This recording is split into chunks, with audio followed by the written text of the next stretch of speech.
Je pense que ton ombre, l'ombre d'un ange, mais je me suis trompé car ton ombre, l'ombre du mensonge. Anao le niverina nieritserity na bahoanjara. Le tsotsoina hoe malala malasalasa dala ilay nanaovana voady teo ambonin'ny altara ho lambana koa faty nosarana hiaraka an-tranona dia mamo lalako ombana. Indrisy tao niova ny tantara. Le fitiavan'olon-droa tao namela ratsa-popopotika fo rehefa nantanana ambany saina hoe ianao rery mpanjaka fo fotoanako rery tsy dia laliko aminao avokoa. Mais je me suis trompé. Dizy safidy anao nantenainao andefy mandry indrisy mantsy lasa mangidy le fity noverinao mamy. Première fois que je t'ai vu, voalohany nahitako an'izy j'espère que tu es mon soleil masoandro mpiainako qui donne de la vie à mon âme mampanome fahasambarana amin'ny fiainako. Mais je suis désespéré dizy fanantenana car tu es femme volazy double face ton visage tsy fakavady mbo sanabavy.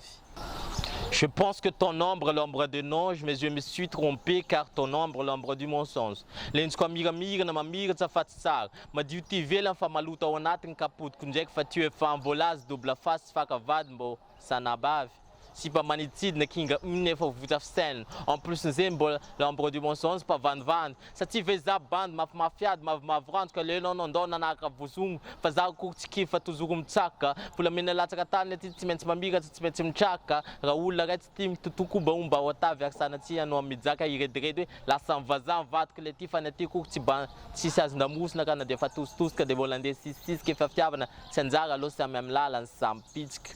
Je pense que ton ombre, l'ombre d'un ange, mais je me suis trompé, car ton ombre, l'ombre du mensonge. Satria vezà bandy mafimafiady mavimavy ka le anao nandao nanaraka vozongo fa zaho koa tsy kiva tozoro mitsaka. Volamena latsaka tany aty tsy maintsy mamira tsy maintsy mitsaka. Raha olona ray totokoa mba ho atavy ary sanatria anao mijaka irediredy hoe lasa mivazaha mivadika le ty fa ny aty koa tsy mba tsisy azy namolona ka dia fa tositoska dia mbola andeha sisisika efa fitiavana tsy anjara aloha samy amin'ny lalany samy pitsika. Je pense que ton ombre, l'ombre d'un ange, mais je me suis trompé car ton ombre, l'ombre du mensonge.